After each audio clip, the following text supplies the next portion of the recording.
Hello friends, welcome back to another analysis video.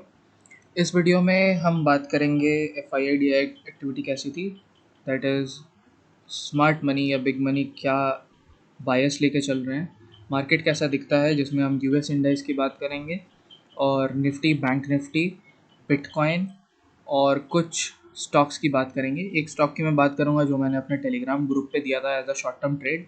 वो almost hit हो गया था और नेक्स्ट वीक शायद उसके दोनों टारगेट हिट हो जाएंगे। एक नए स्टॉक की बात करेंगे। वीडियो में लास्ट वीक मैंने जो स्टॉक रिव्यू किया था और जो स्टॉक एक आपको दिया था उसको भी रिव्यू करेंगे। तो वीडियो को एंड तक देखिएगा और आपको बहुत कुछ इसमें सीखने को भी मिलेगा। सबसे पहले एफ आई आई और डी आई एक्टिविटी देखते हैं। इसमें अगर आप देखोगे तो लास्ट वीक जो हमारा था वो था 6 to 9, फ्राइडे को छुट्टी थी। इसमें अगर हम लोग देखेंगे तो एफ आई आई ने 3 दिन सेलिंग की और 1 दिन बाइंग की है और उसके पहले उन्होंने बाइंग की थी। तो यहाँ पे कोई बड़े नंबर्स नहीं आ रहे हैं, तो हमें एफ आई आई का बायस पता नहीं चल रहा है ठीक से अभी तक। और डी आई आई अगर हम देखें तो वो भी नेट पॉजिटिव है, सो फार नेट पॉजिटिव चल रहा है। अब आते हैं डाउ जोन्स की चार्ट पर। अगर आप डाउ जोन्स की चार्ट देखोगे तो यहाँ पे लास्ट वीक मैंने क्या बोला था कि ये ऊपर निकल नहीं पा रहा है और वो एक कंसर्न है। अब इस वीक क्या हुआ, यहाँ से ये नीचे गिरा लगातार। ठीक है, आप देखोगे 5 में से 4 दिन इसमें फॉल आया है और फ्राइडे की क्लोजिंग काफ़ी नीचे। लेकिन क्या हम यहाँ पे शॉर्ट करेंगे? नहीं करेंगे। रीज़न क्या है कि ये वही लेवल है जिस लेवल से मार्केट बाउंस किया था, डाउ जोन्स बाउंस किया था। अब मंडे का दिन बहुत ज़्यादा क्रूशियल हो जाता है। क्यों? क्योंकि मंडे को अगर इस लाइन को ब्रेक करके सस्टेन कर जाता है डाउ जोन्स, दैट इज़ 34,568 के नीचे, तो उसके बाद फिर ये धीरे धीरे यहाँ निकलना चालू करेगा क्योंकि ये मोमेंटम रीज़न है। तो धीरे धीरे इसमें गिरावट होगी टुवर्ड्स 34,000 विच इज़ 500 पॉइंट्स मोर, और वहाँ पे फिर ये साइडवेज हो जाएगा। द रीज़न इज़ कि ये एक लोअर टॉप बना चुका है, फिर लोअर लो बनेगा और उसके बाद ये इधर साइडवेज चला जाएगा। तो यहाँ पे हमें देखना होगा क्या होता है। इस तरह की कोई शार्प बाउंस अगर आती है तो फिर हम यहाँ से वापस ऊपर जा सकते हैं। ये इसमें पहले भी हुआ है, अगर आप देखोगे ये बड़ी गिरावट होती है फिर बाउंस, फिर बड़ी गिरावट होती है फिर बाउंस। तो यहाँ का अगर जो स्ट्रक्चर है, अगर ये देखोगे तो ये कहीं ना कहीं इस स्ट्रक्चर से मैच करता है। ये आप देखो, फॉल हुआ, लोअर टॉप, फिर से बड़ा फॉल और फिर ये ऊपर चला गया। यहाँ पे भी कुछ ऐसा सिनेरियो बन सकता है। यहाँ पे हो सकता है थोड़ा सा यहाँ नीचे तक आए और उसके बाद ये वापस ऊपर चला जाए। तो अभी तक के लिए इसमें पूरे बेयरिश होने की ज़रूरत नहीं है, अब तो होने की ज़रूरत नहीं है। अगर आप मंडे को शॉर्ट किए होते तो आपको पैसा भी मिलता, और वो मैं आपको निफ्टी और बैंक निफ्टी में भी दिखाऊंगा। बट यहाँ पे शॉर्ट नहीं कर सकते, लेट इट बाउंस और लेट इट ब्रेक डाउन। अब निफ्टी पे चलते हैं। निफ्टी पे आप देखो क्या हुआ है। लास्ट वीक के ये 4 डेज है। पहला दिन नो मूवमेंट, दूसरे दिन दोनों साइड की मूवमेंट, तीसरे दिन दोनों साइड की मूवमेंट और चौथे दिन ग्रीन कैंडल। तो यहाँ पे निफ्टी एक रेंज में चला गया है विच इज़ 17,250 टू 17,430 के आसपास। ये इसका हाई अगर देखेंगे तो 436 था। ठीक है, 17,250 से 436 के रेंज में है। इस रेंज में अगर आप एक चीज़ ऑब्जर्व करो, नीचे के लेवल्स पे निफ्टी सस्टेन नहीं कर रहा है। आप यहाँ पे देखोगे तो ये नीचे आया, ऊपर गया, फिर नीचे आके रिकवरी, फिर नीचे आके रिकवरी। मैं आपको एक बार 15 मिनट्स की चार्ट दिखाता हूँ, उसमें आपको और क्लियर हो जाएगा। देखो, ये डे के स्टार्टिंग में फॉल होता है, फिर रिकवरी, फिर डे के स्टार्टिंग में फॉल, फिर रिकवरी, यहाँ पे भी फॉल, फिर recovery, and this was a sideways day. तो नीचे के लेवल्स पे बाइंग हो रही है, तो इसीलिए यहाँ पे तो मैं अभी बेयरिश नहीं हूँ, आउटराइट बेयरिश नहीं हूँ। मुझे पता है लास्ट वीक के वीडियो का था कि 500 पॉइंट यहाँ से क्रैश होगा या नहीं होगा। जब ये फॉल स्टार्ट हुआ मुझे फीलिंग भी आ रही थी कि शायद क्रैश होगा, लेकिन हमेशा याद रखिए मार्केट में you have to do what you see, not what you feel. तो मैं क्या सोचता हूँ that is a different thing. लेकिन अगर मार्केट कह रहा है कि उसको नीचे नहीं जाना है तो उसको नीचे नहीं जाना, आप उसके साथ ही रहिए। अभी नेक्स्ट वीक के सिनेरियो की बात करते हैं। देखो, नेक्स्ट वीक की अगर हम बात करें तो नेक्स्ट वीक क्या हो सकता है। नेक्स्ट वीक पहला है कि ये 250 टूट जाए, दूसरा है कि 430 टूट जाए, और तीसरा है कि इसी के अंदर और कंसोलिडेट करे। आप देख रहे हो यहाँ पे जो ये 5-6 डेज कंसोलिडेशन था, इस तरह का दिन भी यहाँ पे हो सकता है। निफ्टी वैसे भी बहुत आगे है। अब करेक्शन दो तरीके के होते हैं, एक होता है टाइम करेक्शन, एक होता है प्राइस करेक्शन। प्राइस करेक्शन इसमें आ नहीं रहा है, तो टाइम करेक्शन भी हो सकता है। टाइम करेक्शन कुछ ऐसा होता है जब वो रेंज में चला जाता है, लो मूवमेंट ऊपर नीचे होता रहेगा ऐसे। ठीक है, अब बात करते हैं। देखो, अगर 250 के नीचे निकलता है निफ्टी, तो फिर ये सबसे पहले आके यहाँ पे गैप फिल करेगा। गैप फिल इज 230 के आसपास, और उसके बाद अगर वहाँ सस्टेन नहीं किया तो ये पूरा मोमेंटम जोन है, और ये आके रुकेगा यहाँ पे जो एक गैप है उसको फिल करेगा, that is 16,700 which is way below. मतलब यहाँ से 600 पॉइंट की करेक्शन हो सकती है अगर वो 17,200 को ब्रीच करता है तो। ये देखो 17,200 यहाँ पे है ना, ये रिजेक्शन वाला लेवल, ये 17,200 को ब्रीच किया तो फिर मैं यहाँ पे प्लानिंग करूँगा 16,700 की। वो घूमते घूमते घूमते घूमते 16,700 आ सकता है। अगर इसने 430 को ब्रीच किया तो क्या होगा, तो फिर ये एक फ्लैग पैटर्न बन जाएगा। यहाँ से ये हुआ पोल, ये हुआ फ्लैग, और ये ब्रेकआउट। तो फिर यहाँ पे ऑलमोस्ट 500 से 600 पॉइंट की अपसाइड हो सकती है। तो निफ्टी अभी जिस जगह पे है, यहाँ से 500-600 पॉइंट अपसाइड या 500-600 पॉइंट डाउन साइड, दोनों की पॉसिबिलिटीज़ है। हमें वेट करना होगा ये रेंज ब्रेक होने का। इस रेंज के अंदर सिर्फ इंट्राडे करिए, पोजीशन लेके मत जाइए। लेना भी है तो अक्टूबर का लेके जाइए ताकि आपके पास टाइम रहे। अब बैंक निफ्टी की बात करते हैं। देखो, बैंक निफ्टी का जो स्ट्रक्चर है ना, बैंक निफ्टी का स्ट्रक्चर अभी निफ्टी से ज़्यादा बुलिश है, और मैं बताता हूँ वो क्यों है। देखो, यहाँ पे ये एक ट्रेंड लाइन है, इसको तो ये फॉलो कर रहा है अच्छे से।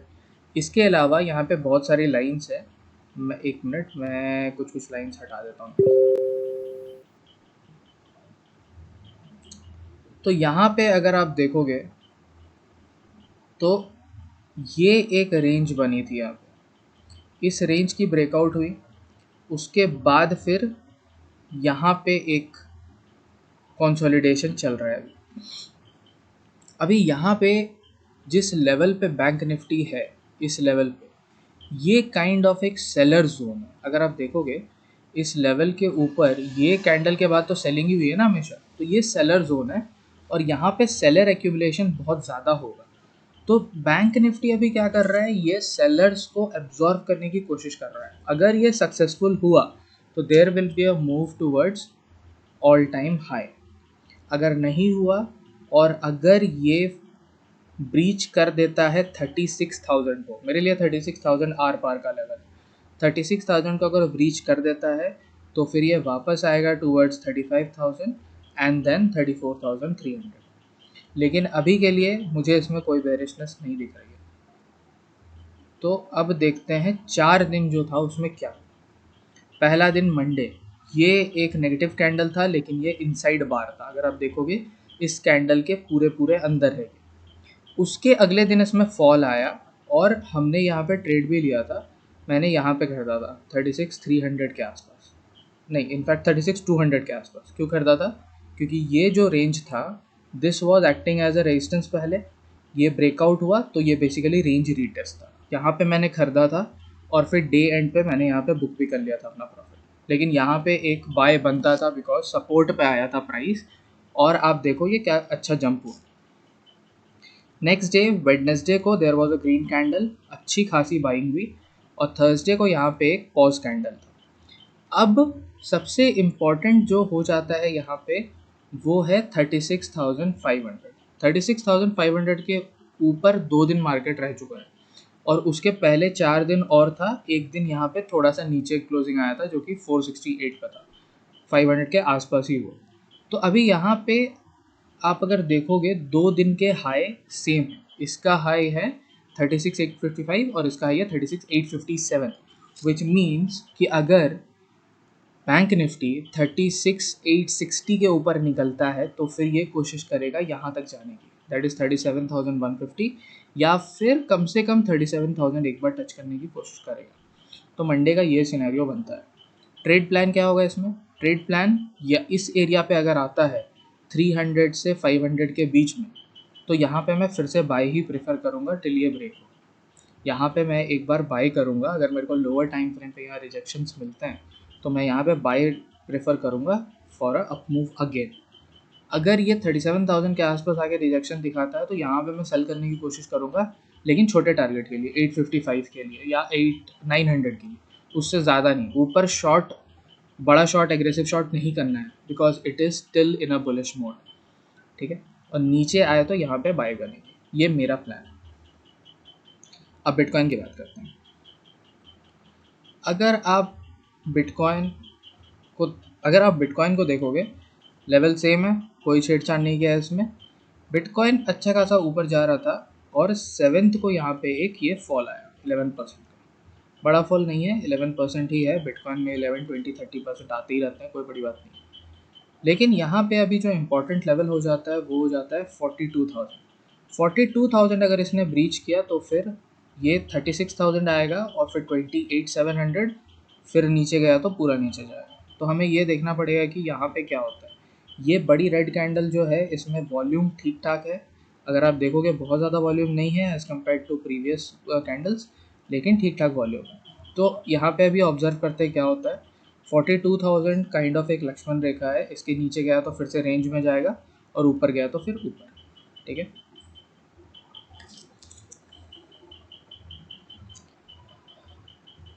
अब बात करते हैं जो स्टॉक्स हमने डिस्कस किया था। सबसे पहले पाई इंडस्ट्रीज़, ये मैंने आपको लास्ट वीडियो में बताया था पाई इंडस्ट्रीज़ के बारे में। तो अगर आप पाई इंडस्ट्रीज़ देखोगे इसमें बहुत ही अच्छा पैटर्न है। पाई इंडस्ट्रीज़ अगर मैं आपको दिखाऊं तो अभी ये बंद हुआ है अपने लास्ट स्विंग हाई के ऊपर, ये ब्रेकआउट किया और यहाँ पे ये कंसोलिडेट कर रहा है। अभी अगर ये इस हाई के ऊपर निकलता है, इसने वेडनेसडे को एक बहुत अच्छी हाई लगाई थी जो कि था 3494।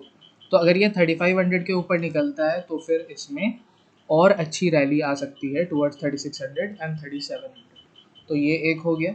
इसके अलावा जो अपने 5 शेयर हम डिस्कस कर रहे हैं बहुत टाइम से, वो डिस्कस करते हैं। और एक पिक जो मैंने दिया था अपने चैनल में वो शॉर्ट टर्म के लिए, वो भी डिस्कस करते हैं। तो वो पिक जो था वो था अनूप इंजीनियरिंग। अगर आप देखोगे फ्राइडे की क्लोजिंग बहुत ही इंप्रेसिव है इसमें। अगर आप देखोगे तो ये अच्छे खासे अप ट्रेंड में है।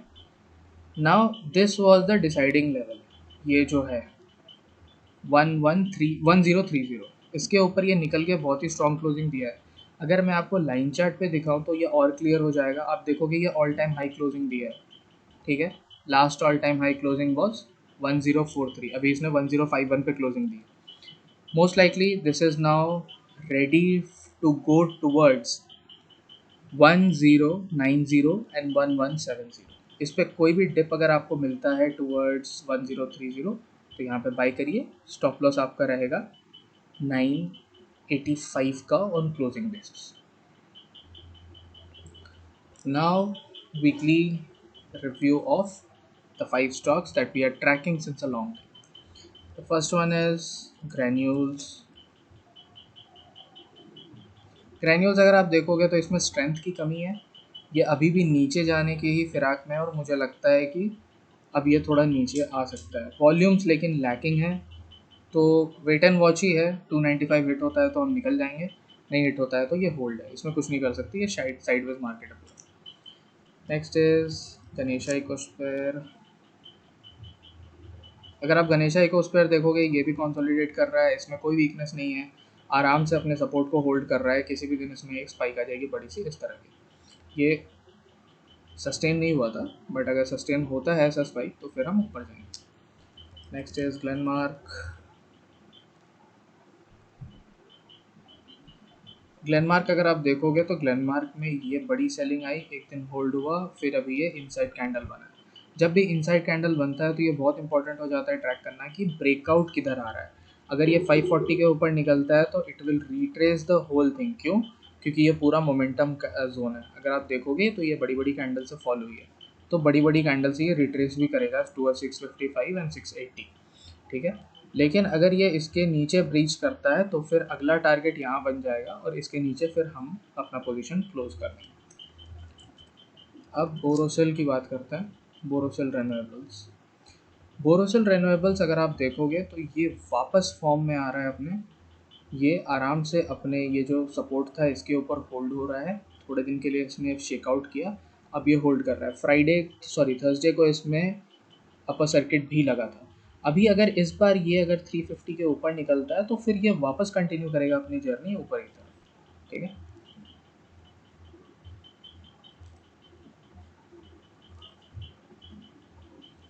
Last one is Goa carbon, ये देखते हैं क्या करता है। गोवा कार्बन अगर आप देखोगे तो यही फॉल हुआ था, यहाँ पे सस्टेन कर रहा है। No activity, this can be a retracement move for fall further, लेकिन हम अपने स्टॉप लॉस के साथ इसमें बने रहेंगे। और हमारा स्टॉप लॉस यहाँ पे क्या है, क्लोजिंग बेसिस पे इसके नीचे, दैट इज 360 के नीचे क्लोजिंग बेसिस पे। इसके नीचे क्लोज होता है हम निकल जाएंगे, नहीं क्लोज होगा इसको होल्ड करेंगे, ये ऊपर सस्टेन भी कर सकता है, ठीक है। Now one pick for next week, that is Apar industries, Apar industry. अब इसको थोड़ा लाइव एनालिसिस करते हैं, ठीक है। अपार इंडस्ट्री में देखो क्या हुआ, अपार इंडस्ट्री में यहाँ पे आया है ब्रेकआउट, ठीक है। ये राउंडिंग बॉटम का ब्रेकआउट है, इसको कुछ लोग कप एंड हैंडल भी बोलेंगे, बट ये हैंडल बहुत छोटा है। तो ये एक राउंडिंग बॉटम है, इसकी ब्रेकआउट यहाँ पे आई है, ये था ब्रेकआउट, रीटेस्ट, और अब ये ऊपर जाने की कोशिश कर रहा है। अभी अगर मैं यहाँ एक लाइन बनाऊँ तो ये एक रेजिस्टेंस बन रहा है जो कि 702 है, ठीक है। और अगर इसको ये ब्रेक करता है तो फिर ये पहुँचेगा टुवर्ड्स 790, तो 702 के ऊपर ये सीधा 790। अगर आप 702 के लेवल को ध्यान से देखो तो यहाँ पे चेंज ऑफ पोलैरिटी है। चेंज ऑफ पोलैरिटी मतलब क्या, देखो पहले यहाँ से इस एरिया में ये सपोर्ट का काम कर रहा था और उसके बाद ये रेजिस्टेंस का काम कर रहा है।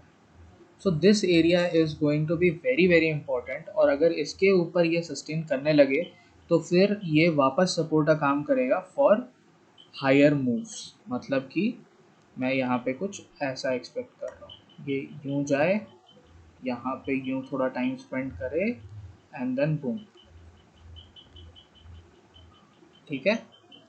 तो इस पे हमें ध्यान रखना है, ये काफ़ी अच्छा स्टॉक मुझे लगता है।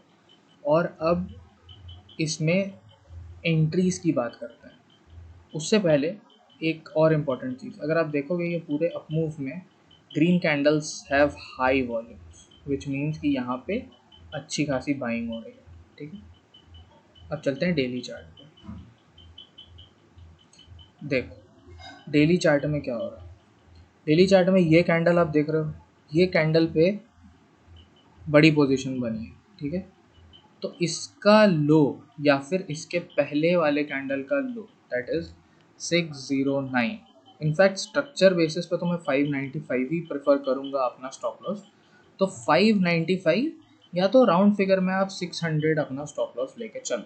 और इधर अगर आता है, मुझे नहीं लगता है इस बार ये 630 के नीचे जाएगा, तो 630 की तरफ आता है तो ये बाय ही बनेगी इसमें, ये चीज़ आप ध्यान रखना, ठीक है। तो यहाँ पे बाइंग रेंज बन गई 700 से 630 के बीच में। हम इसमें ब्रेकआउट प्ले की बात करेंगे, ब्रेकआउट अगर यहाँ पे होता है तो ये 790 की तरफ जाएगा और उसके बाद फिर उसके ऊपर भी जा सकता है। तो ये वाला चीज़ को आप ध्यान रखना, ठीक है। ये पिक मेरी तरफ से, best buy will be around 630 640, और वहाँ अगर आपको मिलता है तो आप इसको आराम से होल्ड करो, कम से कम 15 से 20% गेम्स के लिए। उसके बाद आप इस पर एग्जिट कर सकते हो। 640 आपका बाय रहेगा, 595 आपका स्टॉप लॉस रहेगा, और ये नेक्स्ट वीक में अच्छा लगता है मुझे।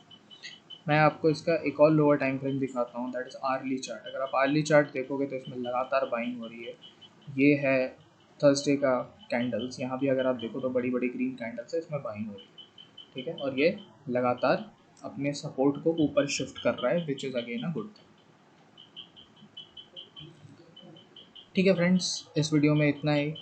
होप आपको ये अच्छा लगा तो लाइक करिए, शेयर करिए, मोटिवेट करता है नए नए वीडियोस लाने के लिए। और मिलते हैं नेक्स्ट वीक।